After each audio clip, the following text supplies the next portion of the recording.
Buenos días, hermanos. Muy buenos días para todos.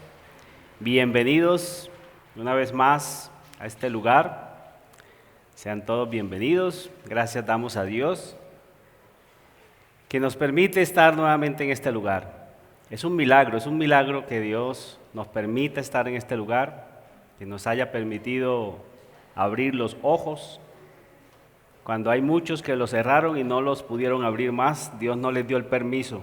Todo depende de la misericordia y la gracia de Dios sobre cada uno de nosotros. A veces no les damos gracias a Dios por esas cosas que nos parecen simples, pero la vida es un milagro de Dios, todo es un milagro de Dios, todo es producto de su misericordia y de su gracia. Bien, vamos a continuar con esta clase que comenzamos el domingo pasado, acerca de este capítulo número 26, que habla acerca de la iglesia. Como es un capítulo tan extenso, como les dije la otra vez, es el más largo de nuestra confesión, tiene 15 párrafos, nos ha parecido bien dividirlo en 3 clases, o sea que hoy es la segunda parte y el domingo veremos ya la tercera parte, Dios mediante, para finalizar este capítulo. Es un capítulo muy importante, por eso no hemos querido ir tan rápido. La idea es que siempre comprendamos la confesión de fe y sobre todo este capítulo que es respecto a la iglesia, con respecto a la iglesia. Es importante que esto lo tengamos nosotros presente. Vamos entonces a orar y así estaremos comenzando nuestra clase.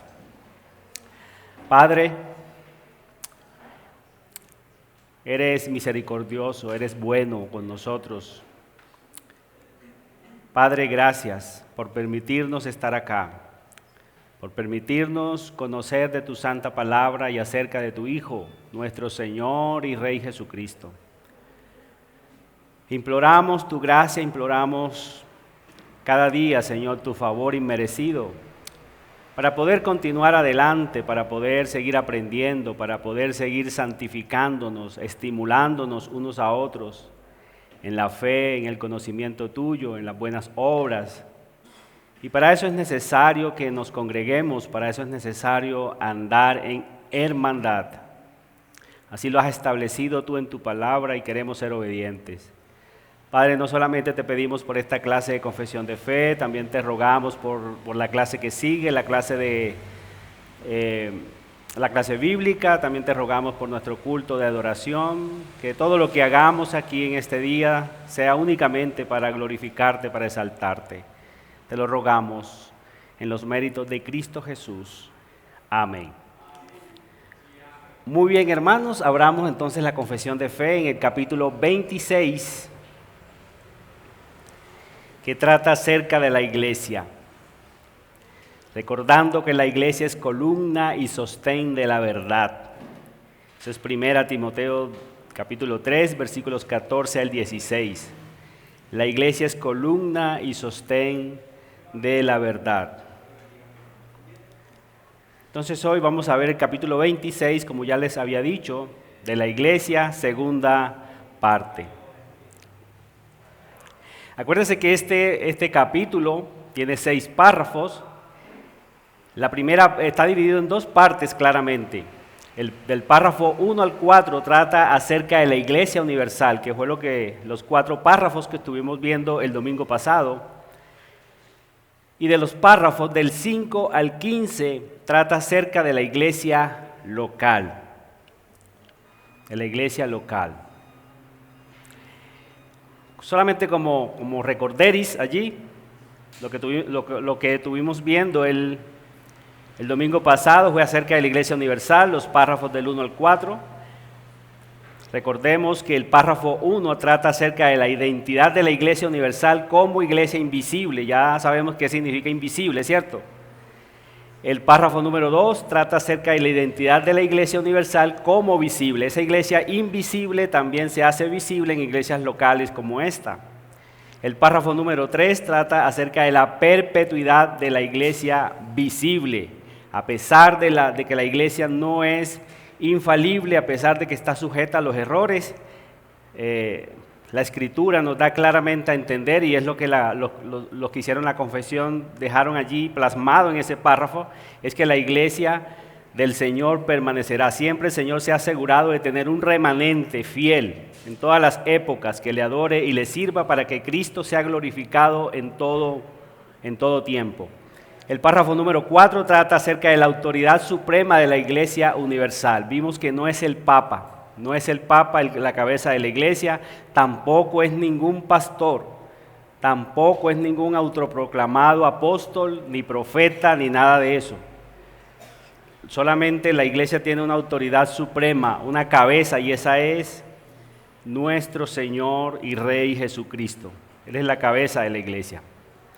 Ok, hoy vamos a estar viendo entonces los párrafos del 5 al 9, si Dios nos da el tiempo acá corre demasiado rápido. Vamos a ver en el párrafo 5, que lleva por título El mandato que da origen a la iglesia local. El párrafo número 6 trata acerca de la membresía de la iglesia local. El párrafo número 7 trata acerca de la autoridad conferida a la iglesia local. El párrafo número 8 trata de los gobernantes de una iglesia local. Y el párrafo número 9 trata acerca de la elección de los gobernantes de una iglesia local. Quisiera que leyéramos el párrafo número 4, que fue el último que vimos la clase pasada, para poder entrar al párrafo número 5, como una introducción allí. Vamos a recordar qué es lo que dice el párrafo número 4. Dice: la cabeza de la iglesia es el Señor Jesucristo, en quien, por el designio del Padre, todo el poder es requerido para el llamamiento, el establecimiento, el orden o el gobierno de la iglesia está suprema y soberanamente investido. No puede el Papa de Roma ser cabeza de ella en ningún sentido, sino que él es aquel anticristo, aquel hombre de pecado e hijo de perdición que se ensalza en la iglesia contra Cristo y contra todo lo que se llama Dios, a quien el Señor destruirá con el resplandor de su venida. Solamente leímos este párrafo para recordar que la cabeza de la iglesia es el Señor Jesucristo, en quien por el designio del Padre, como dice esta primera parte de esta declaración, dice, por el designio del Padre, todo el poder requerido para el llamamiento, el establecimiento y el orden o el gobierno de la iglesia está suprema y soberanamente investido. Ahora sí vamos a leer el párrafo número 5. En el ejercicio de este poder, ¿de cuál poder? Del que acabamos de leer, ¿cierto? Que Dios ha designado a Cristo como cabeza de la iglesia. Entonces, en el ejercicio de este poder que le ha sido conferido al Señor, es lo que dice aquí la confesión. Leámoslo todo el párrafo. En el ejercicio de este poder que le ha sido confiado, el Señor Jesús, a través del ministerio de su palabra y por su Espíritu, llama a sí mismo del mundo a aquellos que le han sido dados por su Padre para que anden delante de Él en todos los caminos de la obediencia que Él les prescribe en su palabra. A los así llamados les ordena andar juntos en congregaciones concretas o iglesias para su edificación mutua y la debida observancia del culto público que Él requiere de ellos en el mundo. Entonces vemos en este primer párrafo ese mandato que da origen a la iglesia local. Ese mandato que da origen a la iglesia local. ¿Quién inicia entonces la iglesia local según este párrafo? ¿Quién? No les dé miedo decir, el Señor Jesucristo. El Señor Jesucristo. Así como lo vimos en la clase pasada, la iglesia no es invención humana. La iglesia nació en el corazón de Dios. Ha sido a Dios el Padre que le ha placido darle a su Hijo una iglesia, una esposa, y esa es la iglesia. Entonces la iglesia no está en el aire, la iglesia está constituida sobre nuestro Señor Jesucristo. Es por su llamamiento, como dice allí. Es por su llamamiento, es por ese poder que le ha sido confiado. Él ha llamado a sí mismo del mundo todos aquellos que le han sido dados por su Padre. Eso es importante que lo tengamos en cuenta. Solo esos, aquellos que el Padre le dio a su propio Hijo. Recuerden que nadie puede venir al Padre si no le es dado del cielo. Nadie puede venir a Cristo, si no le es dado ¿de dónde? del cielo. Es cuestión de misericordia, es una cuestión de elección, porque así como lo veíamos en la clase pasada, el hombre está muerto en delitos y pecados. El hombre no puede venir a sí mismo delante de Dios porque el hombre no quiere venir. ¿Y por qué no quiere venir? Porque el hombre está muerto, el hombre ama su pecado. Y por eso él mismo se impide llegar a Dios. Él mismo está en una cárcel espiritual que a no ser por la intervención divina, el hombre no puede salir de ahí. Es Dios quien le da vida al hombre y por eso el hombre entonces puede venir al Padre. Ahora, ¿para qué formada esa iglesia? ¿Con qué motivo Dios le da a su Hijo a sus elegidos? Mire la segunda parte de la confesión. Para que anden delante de Él en todos los caminos de la obediencia. A eso nos ha llamado Dios, para obedecerle, ¿sí? Para andar en todos los caminos de la obediencia que Él nos ha prescrito en su palabra. Es decir, Él nos ha llamado a santificación, a participar de su santidad. Y eso es lo que hace a una iglesia. Es decir, no es que Dios nos llama y entonces nos deja en el aire para que cada uno haga lo que bien le parece. No, una iglesia bíblica, una iglesia fundada en Cristo ha sido llamada a santificación, a andar en los caminos que el Señor nos ha prescrito en su palabra y de esta manera serle agradables. Esa es la razón por la cual también nos ordena andar juntos en congregaciones concretas como estas, ¿cierto? Para estimularnos unos a otros. ¿Para estimularnos a qué? A la obediencia al Padre, para estimularnos a la santificación, para estimularnos al crecimiento espiritual. Acuérdense que nosotros estamos llamados a ser formados a la medida de la estatura, ¿de quién? De Cristo. Y por eso es importante, hermanos, que como iglesia local entendamos eso. Ese es el propósito por el cual Dios nos ha llamado a nosotros, para santificación, para crecimiento, para conocer a Dios. Acuérdense que conocer a Dios es la vida eterna. Y en eso tenemos que profundizar cada vez más. Ese es el propósito, más allá de que nosotros nos saludamos aquí, nos amamos, pero el propósito principal si verdaderamente nos amamos, debe ser ese, impulsarnos a obedecer a Dios, a estimularnos unos a otros a las buenas obras. Por eso es importante la comunión de los hermanos unos con otros, porque tenemos un mandato que da origen a la iglesia local con un propósito definido. Vamos a ver algunas citas. Miren que es el Señor el que da origen a la iglesia local. Juan 10:16 dice, miren lo que dice el Señor Jesucristo. También tengo otras ovejas. Mire que ya los llama ovejas. También tengo otras ovejas. No otros cabritos, no otros rebeldes, ovejas. También tengo otras ovejas que no son de este redil, hablándole a los judíos primeramente, a los discípulos allí, ¿cierto? Que habían creído a Él de origen judío. Dice, aquellas también debo traer. ¿Quién las debe traer? Jesús. Si no, ellas nunca vendrían. También debo traer. El Señor se está adjudicando en primera persona esa acción. Y oirán mi voz, de seguro. Oirán mi voz. Y habrá un rebaño, de seguro. Y un pastor, que es Él principalmente. Él está asegurando aquí, tengo otras ovejas que no son de este redil, aquellas también debo traer. Y oirán mi voz. Y habrá un rebaño y un pastor. Él está dando por sentado esto. Él no es por de pronto voy a ver si puedo, no. Es seguro. Son ovejas que van a ser traídas, que van a oír su voz, que va a haber un rebaño. Entonces eso es algo seguro.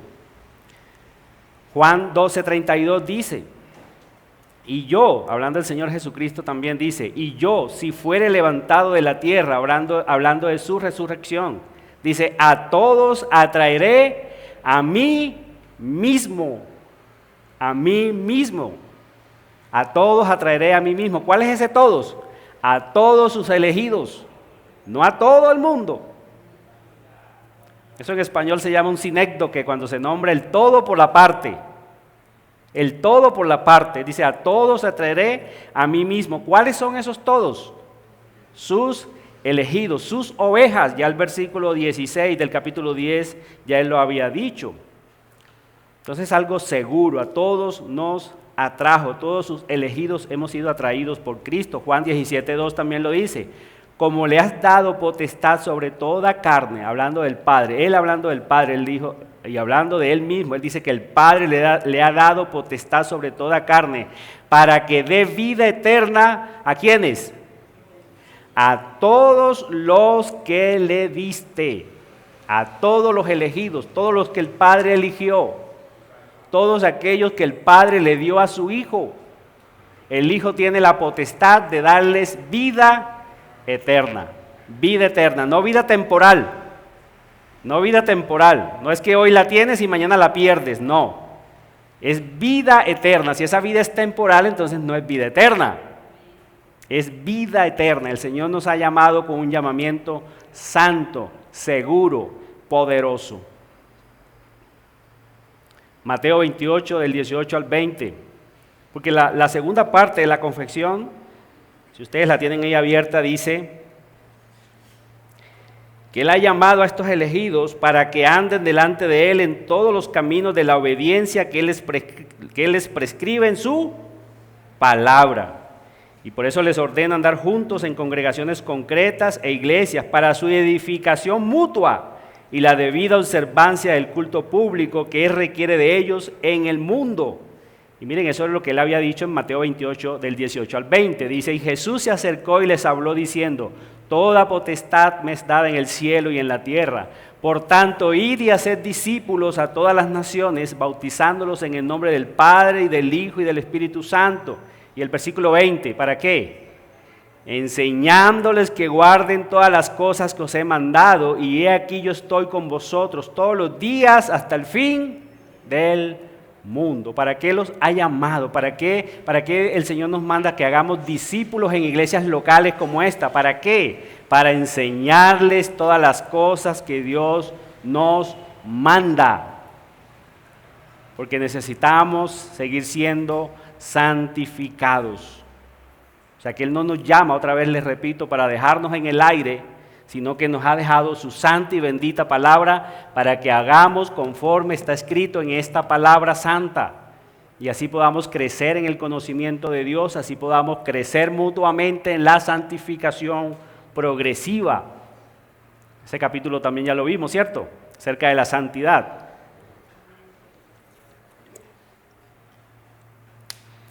Vamos para el párrafo 6. El párrafo 6 titula La membresía de la iglesia local. La membresía de la iglesia local. La iglesia local está formada por miembros oficiales. Y aquí vamos a ver también en parte la importancia de hacernos miembros de la iglesia local. Para eso ustedes están haciendo este discipulado, ¿cierto?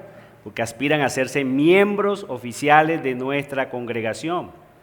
Dice, los miembros de estas iglesias son santos por su llamamiento, y en una forma visible manifiestan y evidencian por su profesión de fe y su conducta, su obediencia al llamamiento de Cristo, y voluntariamente acuerdan andar juntos conforme al designio de Cristo, dándose a sí mismos al Señor y mutuamente por la voluntad de Dios, profesando sujeción a los preceptos del Evangelio. Entonces mire que la membresía local dice que son santos. ¿Por qué? Por el llamamiento que Dios nos ha hecho a cada uno de nosotros. Él nos ha apartado de lo común, del mundo pecador, nos ha apartado, nos ha escogido para que seamos santos. Porque así está escrito, ¿cierto? Sed santos porque yo soy santo. Dios es santo, Dios es único, no hay otro como Él. Y de esa misma manera nosotros también tenemos que ser en este mundo, únicos en nuestra adoración a Dios, en nuestro servicio a Dios, cómo nos damos unos a otros, cómo trabajamos mutuamente unos con otros. Porque Dios nos ha llamado a ser santos, a apartarnos también de todo aquello que Dios aborrece. Dice la confesión que de una forma visible, es decir, se ve en el fruto, se ve en las acciones, se ve cómo hablamos, se ve cómo nos vestimos, se ve el compañerismo que tenemos unos con otros, se ve.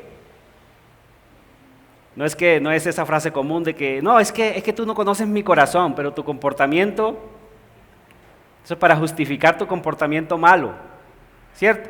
No, es que yo me comporto así, pero que es que nadie conoce mi corazón. No, sí lo conozco. Tus acciones muestran cómo está.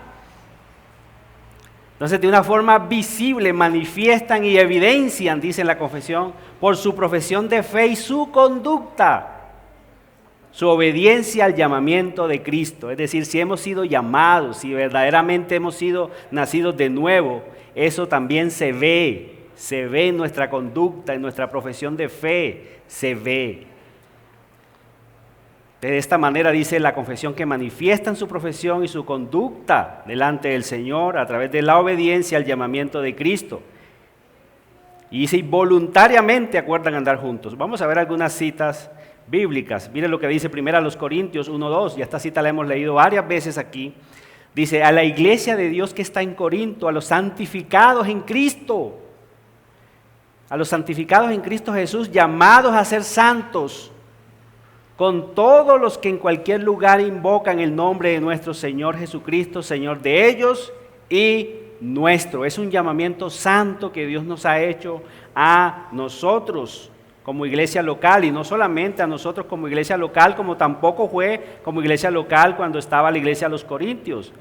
Es a todos aquellos que en cualquier lugar invocan el nombre del Señor, tienen un llamamiento santo y a vivir en santidad. Pero la segunda parte de nuestra confesión dice que voluntariamente acuerdan andar juntos, voluntariamente, no forzados.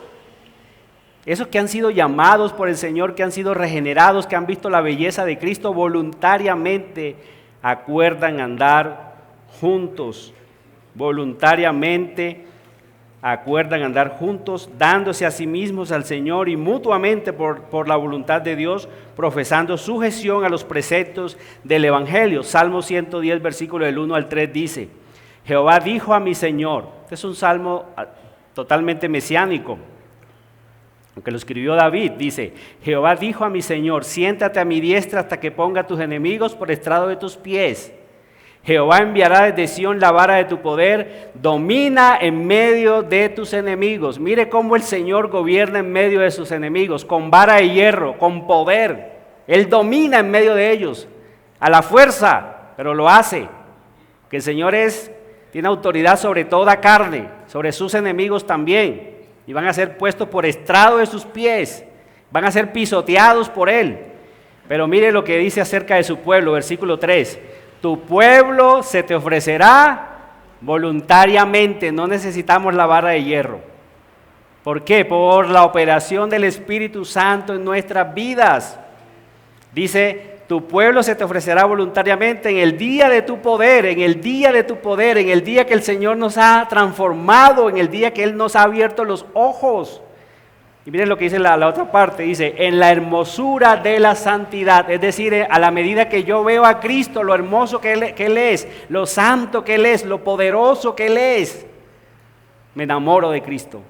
Voluntariamente quiero amar a Cristo, voluntariamente quiero servir a Cristo. Cuando Él abre mis ojos y me permite ver la belleza de su santidad, la belleza de su poder, mi Creador. Hermanos, un día vamos a estar delante de ese Cristo, delante del Creador de todas las cosas. Y eso nos debe motivar desde ahora a ser santos. Y voluntariamente, hermanos, voluntariamente decidimos servirle. Voluntariamente queremos amarlo. nuestro Creador, nuestro Señor, la belleza que Él tiene. Él es único, nadie como Él. Y eso debe motivarnos a andar voluntariamente. Voluntariamente, yo el domingo tengo que ser el primero que me levanto. No que me estén jalando. Oye, mi amor, tú no vas a ir hoy a la iglesia. Oye, hoy es el domingo, vamos. Y a toda hora como que empujándonos. Y como que hoy los miércoles también. Oye, lee tu Biblia, oye, ora. No, hermanos, tiene que ser que yo veo la belleza de Cristo. Y voluntariamente yo clamo a Él, voluntariamente yo quiero parecerme a Él. Porque así está establecido. Voluntariamente deciden andar juntos. Eso fue lo que pasó, mire, en Hechos 2, del 41 al 42, es lo que vemos allí, cuando la iglesia dice que todos los que recibieron su palabra fueron bautizados, se añadieron aquel día como 3,000 personas y perseveraban en la doctrina de los apóstoles, en la comunión unos con otros, en el partimiento del pan y en las oraciones. Todo esto después de ese sermón que Pedro les predica. Y él muestra de que Cristo es el Señor, el Mesías prometido. Y ellos voluntariamente, por la obra del Espíritu Santo en sus vidas, ellos deciden andar juntos, recibir la doctrina de los apóstoles, andar en comunión. Dice el versículo 44, todos los que habían creído estaban juntos y tenían en común todas las cosas. Versículo 47 de ese capítulo dice, alabando a Dios y teniendo favor con todo el pueblo, y el Señor añadía cada día a la iglesia los que habían de ser salvos. Eso es la membresía de una iglesia local, es una comunidad, es un grupo que voluntariamente deciden andar juntos, conociendo más a Cristo. Pero eso es la importancia de pertenecer, hermanos, a una membresía local como esta, donde vamos a ser edificados, vamos a ser estimulados. Dios no nos ha llamado para que seamos allí como ruedas sueltas, cada uno por su lado. No, tiene un propósito la membresía, tiene un propósito la comunión de unos con otros, y es la mutua edificación, para que crezcamos en santidad, para que crezcamos en el conocimiento de Dios. Vamos para el párrafo 7, pero antes de eso quiero leerles esto. Dice, es una pregunta, ¿por qué es importante pertenecer a una iglesia local como miembros oficiales? Respuesta, porque a cada iglesia local divinamente constituida, Dios en su infinita gracia le ha conferido o delegado poder y autoridad para ejercer la adoración y disciplina bíblica. Y eso es lo que vamos a ver en el párrafo número 7, la autoridad conferida a la iglesia local. Dice nuestra declaración, dice, a cada una, nuestra confesión de fe, en el párrafo 7 dice, a cada una de estas iglesias así reunidas, el Señor, conforme a su mente declarada en su palabra, ha dado todo el poder y autoridad en cualquier sentido necesarios para realizar ese orden en la adoración y en la disciplina que Él ha instituido para que lo guarden, juntamente con mandatos y reglas para el ejercicio propio y correcto y la ejecución del mencionado poder. ¿Por qué es importante pertenecer a una iglesia local? Porque el Señor le ha dado poder y autoridad a esa iglesia. Él mismo se la ha dado para realizar el orden en la adoración y en la disciplina que Él ha instituido para que lo guarden. Otra vez, Dios no nos ha llamado a andar como ruedas sueltas, que cada uno haga lo que bien le parece. Eso era lo que hacían las personas, pero en la época de los jueces, ¿se acuerdan?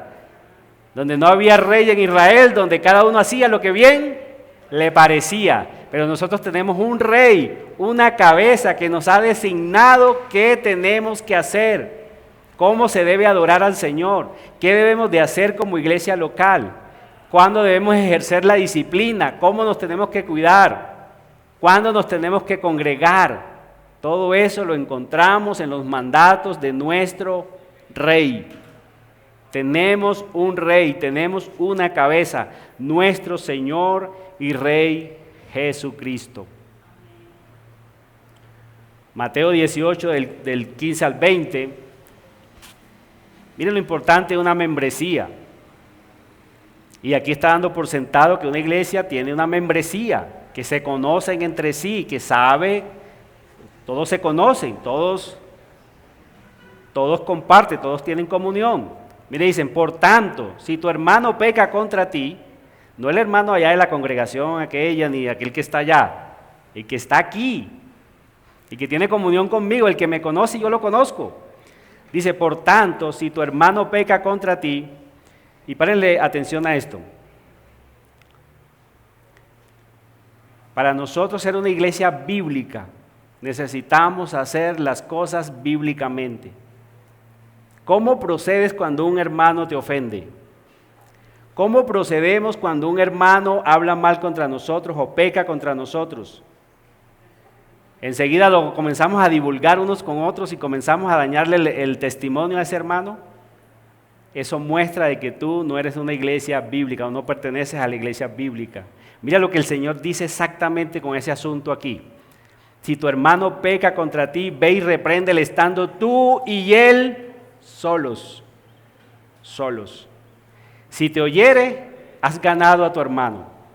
Así se dice que todos los problemas, cuando se solucionan de esta manera, si los dos son verdaderos creyentes, aquí queda todo asunto aquí. Ya aquí, hasta aquí acaba el problema. Cuando se piden perdón el uno al otro y dicen, bueno hermano, yo te perdono, somos pecadores, estamos en ese proceso, nos entendemos y nos edificamos, allí termina el problema. Allí termina, en la mayoría de casos, allí termina el problema. Es lo que tenemos que hacer. No divulgarle las faltas al hermano, dañarle el testimonio inmediatamente. Y en esto debemos de cuidarnos todos. Si tu hermano peca contra ti, ve y repréndele estando tú y él solos. Pero entonces se está suponiendo que hay una membresía local, que es ese hermano que está pecando contra ti, es alguien cercano. Dice, mas si no te oyere, toma aún contigo a uno o dos, para que en boca de 2 o 3 testigos conste toda palabra. O sea, 2 personas maduras, puede ser el pastor, puede ser un diácono. Sí, si ya el hermano realmente no quiere aceptar esa disculpa, no quiere dar el perdón. Dice, y si no los oyere a ellos, dilo a la iglesia. Ahí sí, ¿ves el proceso? Primero él solo, después con 2, y después si no quiere, entonces ahí sí, a la iglesia. ¿Y eso es para qué? Para la disciplina. Dice, si no los oyera a ellos, dilo a la iglesia, y si no oyera a la iglesia, tenle por gentil y publicano, es decir, un no regenerado. Miren el versículo 18, dice, de cierto os digo que todo lo que atéis en la tierra, ese es el poder conferido del Señor a su iglesia. De cierto os digo que todo lo que atéis en la tierra será atado en el cielo, y todo lo que desatéis en la tierra será desatado en el cielo. En una iglesia bíblica se supone que las cosas se hacen bíblicamente. La disciplina también es bíblicamente. Y el Señor está diciendo que si esas personas se ponen de acuerdo, Él está allí, avalando lo que esa iglesia está decidiendo con ese miembro. Eso es importante, este es el poder o la autoridad conferida a la iglesia local. Dice, otra vez os digo que si 2 de vosotros se pusieren de acuerdo en la tierra acerca de cualquier cosa que pidieren, les será hecho por mi Padre que está en los cielos. ¿Con respecto a qué? A la disciplina de ese hermano. Con respecto a la disciplina de ese hermano, el Señor está de acuerdo, está allí en medio de ellos, avalando esa disciplina contra esa persona. Dice, porque donde están 2 o 3 congregados en mi nombre, allí estoy yo en medio de ellos. Y no podemos sacar de contexto esta última parte. Donde están 2 o 3 congregados, ¿qué? Ejerciendo disciplina, poniéndose de acuerdo en la disciplina que le van a poner a otro. Estos textos son muy mal interpretados, ¿cierto? Siempre lo hemos escuchado en otro contexto, pero no es eso, es la disciplina de la iglesia. Es la disciplina porque el Señor está en todas partes, no solamente donde están 2 o 3 congregados. Él está en todo lado. Pero miren lo importante que es pertenecer a una iglesia local como miembros y ¿cómo se dice? Lo tremendo que es. No es cualquier cosa. El Señor está en medio nuestro. Cuando usted lee las cartas, sobre todo los 2 primeros capítulos del Apocalipsis, algo que el Señor deja absentado allí es que el Señor está en medio de la iglesia. Él dice, yo conozco tus obras, a todas les dice, yo conozco tus obras, yo conozco, yo sé, yo estoy en medio. Y eso es importante, hermanos. Eso es para que temblemos delante del Señor, para que tengamos en cuenta eso. Esa es la autoridad conferida a la iglesia local. Mire cómo Pablo, en 1 Corintios, del 5 al 4, nos está mostrando cómo él ejercía esa autoridad. Había un pecador allí, alguien que tenía la mujer de su propio padre, es decir, estaba con la propia madrastra, ¿cierto? Y en ese contexto es que salen estos textos. Dice, en el nombre de nuestro Señor Jesucristo, reunidos vosotros y mi espíritu, con el poder de nuestro Señor Jesucristo, el tal se ha entregado a Satanás para destrucción de la carne, a fin de que el espíritu sea salvo en el día del Señor Jesús. No es buena vuestra jactancia. ¿No sabéis que un poco de levadura leuda toda la masa? Es decir, si permitimos aquí a alguien que llamándose hermano sea un borracho, un fornicario, y lo dejamos tranquilito y no le ejercemos autoridad, no le ejercemos la disciplina, ¿qué va a pasar? Eso va a contaminar, hermanos, va a contaminar. ¿Se dan cuenta lo serio que es pertenecer a una iglesia? Y ya el Señor nos ha dicho que Él está en medio nuestro, avalando la decisión que como iglesia tomemos acerca de esa persona. Si no se quiere arrepentir, si ya le hablamos y él no quiere arrepentirse, se le debe aplicar la disciplina. Versículo 12 de ese mismo capítulo dice, porque ¿qué razón tendría yo para juzgar a los que están afuera? Eso no nos corresponde. ¿No juzgáis vosotros a los que están ¿dónde? Adentro. Los que están adentro deben de ser juzgados. Porque a los que están fuera Dios juzgará. Quitad pues a ese perverso de entre vosotros. ¿Sí ven que la disciplina es bíblica? La disciplina es un mandato del Señor. Hablando de las iglesias del Apocalipsis, ¿qué es lo que el Señor les reprende a muchas de ellas? Tengo contra ti que toleras a esa mujer Jezabel allí. ¿Se acuerdan? Tengo contra ti que tienes esa doctrina de los nicolaitas ahí en medio tuyo. Es decir, esas personas deberían ser expulsadas, los falsos de entre nosotros, los falsos maestros que abiertamente están esparciendo herejías, deben de ser expulsados de nuestras congregaciones locales. Y el Señor está avalando, allí estoy yo en medio, avalando lo que esa iglesia decida. Entonces, por eso es importante, hermanos, pertenecer a una iglesia local, porque somos cuidados, pero también es para que temamos. El Señor está en medio nuestro. El Señor está en medio nuestro. Y es para que andemos en santificación, es para que lo tomemos en serio, hermanos. Vamos para el párrafo número 8. Los gobernantes de una iglesia local. ¿Cuáles son esos gobernantes? ¿Cuáles son esos que principalmente Dios ha llamado? ¿Cuáles son esas clases de personas, por así decirlo, perdónenme si me equivoco, que conforman la iglesia? ¿Cuáles son? En este párrafo lo vamos a ver. Una iglesia local reunida y completamente organizada de acuerdo con la voluntad de Cristo está compuesta por oficiales y miembros. Y los oficiales designados por Cristo para ser escogidos y apartados por la iglesia, así llamada y reunida, para la particular administración de las ordenanzas y el ejercicio del poder o el deber que Él les confía a los que llama, para que continúen hasta el fin del mundo, son los obispos o ancianos y los diáconos. Ahí están los gobernantes de una iglesia local. En este párrafo encontramos cómo está compuesta una iglesia local, cómo debe estar compuesta una iglesia local, una iglesia bíblica, una iglesia del Señor Jesucristo. Está compuesta por oficiales y miembros. Oficiales y miembros. Y esos oficiales llevan el título de obispos o ancianos o pastores, que es lo mismo, y los diáconos, ¿cierto? Esos son los oficiales. Y los miembros de esa congregación. Entonces está compuesta por eso, por oficiales y miembros. Vamos a ver en Filipenses 1:1 cómo esto es corroborado. Dice: Pablo y Timoteo, siervos de Jesucristo, a todos los santos en Cristo Jesús que están en Filipos, con los obispos y los diáconos. Allí encontramos las dos clases de personas que conforman la iglesia local. Los miembros son todos los santos, son santos que están en Filipo con los obispos y diáconos, sus oficiales y miembros. Allí están estas dos personas, ¿cierto? Estas dos que constituyen la iglesia. Los santos y los oficiales, que son los obispos y diáconos. Hechos 20:28.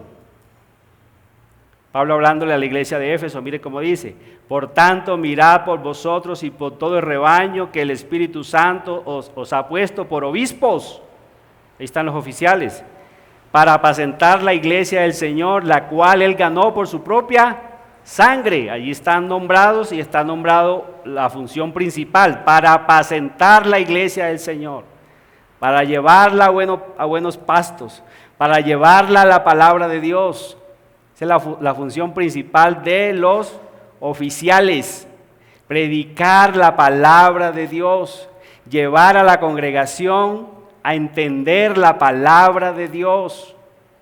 Pues esa función es importante, hermanos, para apacentar la iglesia del Señor, la cual Él ganó por su propia sangre. Fue Él derramando su sangre como Él constituyó su iglesia. Primera de Pedro 5, del 1 al 2 también se nombran los oficiales. Dice: ruego a los ancianos que están entre vosotros.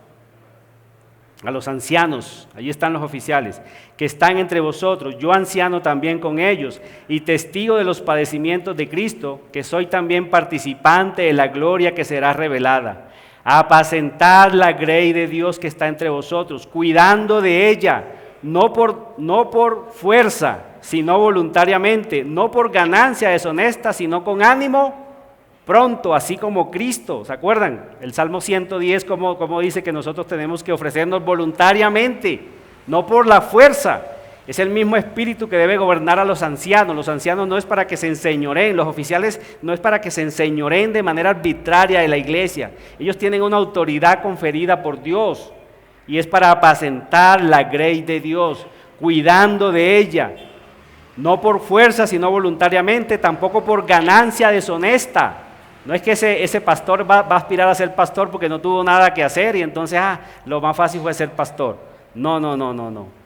No por ganancia deshonesta, tampoco es haciendo negocio con la iglesia, sino con ánimo pronto, sabiendo que Rey Jesucristo es la cabeza principal de la iglesia, la única cabeza que tiene nuestra congregación. Vamos a hacer una aclaración importante aquí con respecto a este párrafo. En la Biblia, las palabras obispos, ancianos, presbíteros y pastores se usan indistintamente para designar el mismo oficio. O sea, lo que vimos ahorita, los ancianos, pastores o obispos, se usan indistintamente, dando a entender que son el mismo oficio. O sea, es un pastor.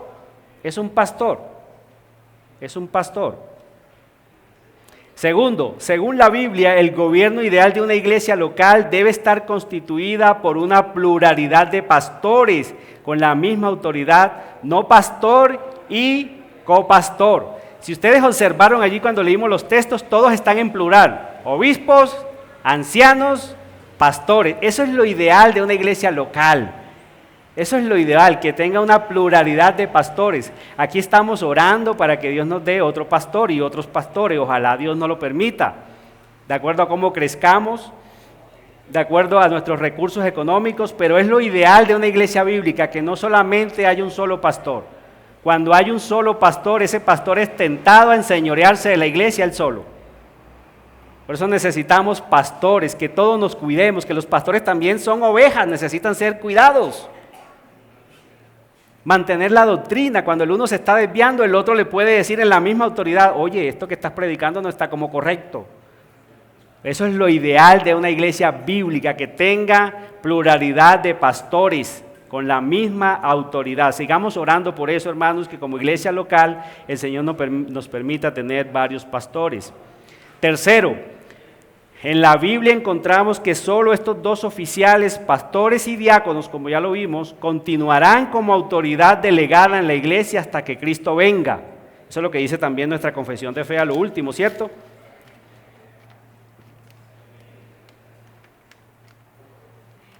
Para que continúen hasta el fin del mundo, decía la última partecita allí de nuestro párrafo.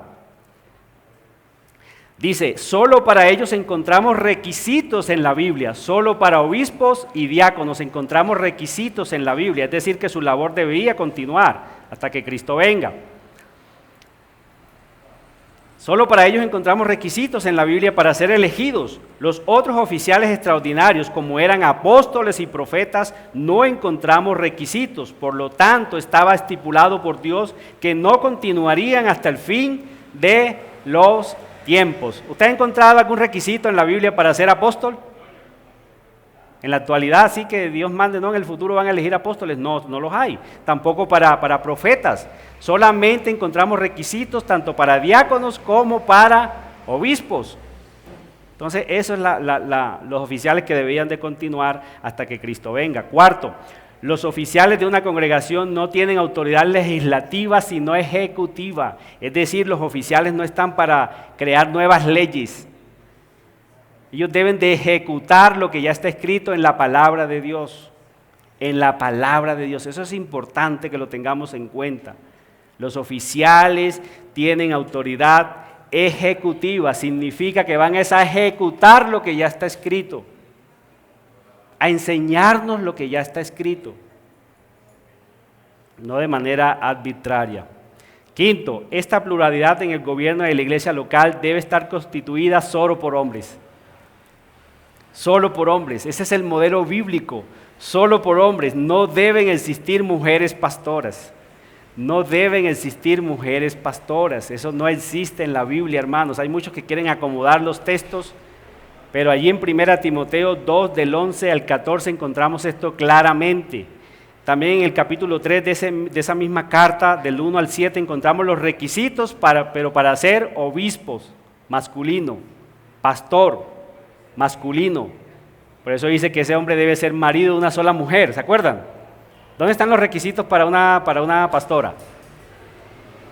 No los encontramos, deben de ser varones, solo por hombres. El feminismo lamentablemente se ha metido en las congregaciones y por eso esto se ha tergiversado. Entonces no es machismo, es una cuestión del orden de Dios y también de su amor hacia la mujer. Cuando Eva tomó el liderazgo fue engañada. Eso allí en 1 Timoteo 2 del 11 al 14 lo encontramos, que no es que era de la iglesia local de allí donde estaba Timoteo, no. Es algo que viene desde el principio, por eso Pablo cita, Adán fue creado primero. Adán fue creado primero, es una cuestión del orden de Dios. Es una cuestión del orden de Dios. Y también dice ese texto que Eva fue la que fue engañada, es decir, cuando Eva quiso ser la pastora del huerto y fue adelante, ¿qué pasó con ella? Fue engañada, es una cuestión del amor de Dios hacia la mujer, es Dios cuidando a la mujer, por eso Él no quiere que la mujer sea pastora, Él la creó para cumplir un rol distinto, y no es machismo, hermanos, es amor, es Dios cuidando a la mujer, Él sabe, ya pasó con Eva. Por eso no es que sea machismo, es una cuestión del orden de Dios en primer lugar y también del amor de Dios hacia la mujer. Eso lo podemos constatar allí en 1 Timoteo 2, del 11 al 14. Pasemos al párrafo 9, ya con este terminamos. La elección de los gobernantes de una iglesia local. La elección de los gobernantes de una iglesia local. Declaración. Dice, la manera designada por Cristo para el llamamiento de cualquier persona que ha sido calificada y dotada por el Espíritu Santo para el oficio de obispo o anciano en una iglesia es que sea escogido para él mismo por la votación común de la iglesia misma y solemnemente apartado mediante ayuno y oración con la imposición de manos de los ancianos de la iglesia, si es que hay algunos constituidos anteriormente en ella. Y para el oficio de diácono, que sea escogido por el mismo sufragio y apartado mediante oración y la misma imposición de manos. Eso es lo ideal en una iglesia bíblica. ¿Cómo se deben elegir sus gobernantes? Es la misma iglesia local que los elige. No son impuestos, no deben de ser impuestos de otras personas o pastores que vengan de otros lugares a esa iglesia local. Es la misma iglesia local que viendo el testimonio de ese candidato a ser oficial de la iglesia, ella misma lo elige a través del sufragio, a través de la votación. Es lo ideal, hermanos. Es lo ideal. Que la misma iglesia elija a sus oficiales, así como lo hemos hecho acá. Se les da un tiempo para que ustedes miren el testimonio de esa persona, para que ustedes se acerquen a él y para que ustedes después en limpia conciencia lo elijan, sí o no, pero es algo que la iglesia local debe de elegir. Eso es lo que da sobreentendido aquí la misma palabra de Dios en 1 Timoteo del capítulo 3, versículo 8 al 10, aunque está hablando de los diáconos, pero después de dar los requisitos para elegir a los obispos o ancianos, termina diciendo esto. Dice, los diáconos a sí mismo, o sea, a sí mismo. Ya viene hablando de los requisitos para elegir a un pastor. Pero cuando habla de los diáconos dice, los diáconos a sí mismo deben ser honestos, sin doblez, no dados a mucho vino, no codiciosos de ganancias deshonestas, que guarden el misterio de la fe con limpia conciencia. Y versículo 10 dice, y estos también sean sometidos a prueba primero. Y estos también como ¿cuáles? Como los obispos y diáconos, obispos y pastores, o pastores, que es lo mismo. Deben de ser sometidos a prueba primero. Por eso se da un tiempo, se pone el candidato para que ustedes lo observen. Se ha puesto a prueba. Dice, y entonces ejerzan el diaconado, así como también lo deben de hacer los obispos. Dice, si son irreprensibles. Si son irreprensibles. ¿Cómo vamos a saber eso nosotros? Porque ese miembro se supone está entre nosotros. ¿Cómo vamos a saber que alguien es irreprensible si viene de otra congregación o si es impuesto por otro? No lo sabemos. Entonces, por eso es la prueba, ese candidato, esa persona que aspira, que está puesto, ¿verdad? Como un candidato para ser un oficial de la congregación, como diácono o como pastor, debe ser sometido a prueba primero por la congregación y luego en una votación deben de elegirlo o se debe decir que no. Ya como conclusión, hermanos, de estos párrafos que acabamos de leer, la próxima continuamos entonces desde el 10 en adelante, ya finalizamos hasta el 15. Conclusiones. Sostenemos que la membresía oficial en una iglesia local es un mandato bíblico. Es un mandato bíblico. La membresía oficial de una iglesia. Número 2. Sostenemos la autonomía de la iglesia local. Debe ser autónoma. Ella misma debe elegir sus oficiales. Número 3, sostenemos que el gobierno bíblico de la iglesia local es una pluralidad de ancianos varones. Nunca una mujer debe ser pastora.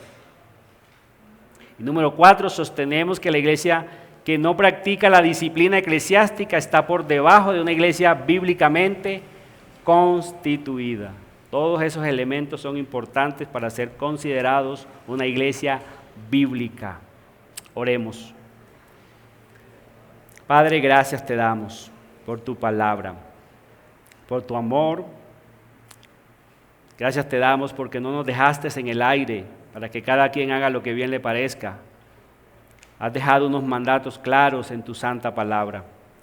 Ayúdanos a someternos a ellos, ayúdanos a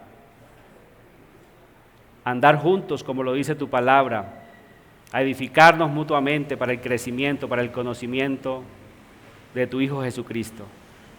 Ayúdanos, Padre, a tomar en serio lo que es ser miembro de una iglesia local. Tiene autoridad una iglesia local. Ayúdanos, pues, Padre, te lo rogamos, en los méritos de Cristo Jesús. Amén.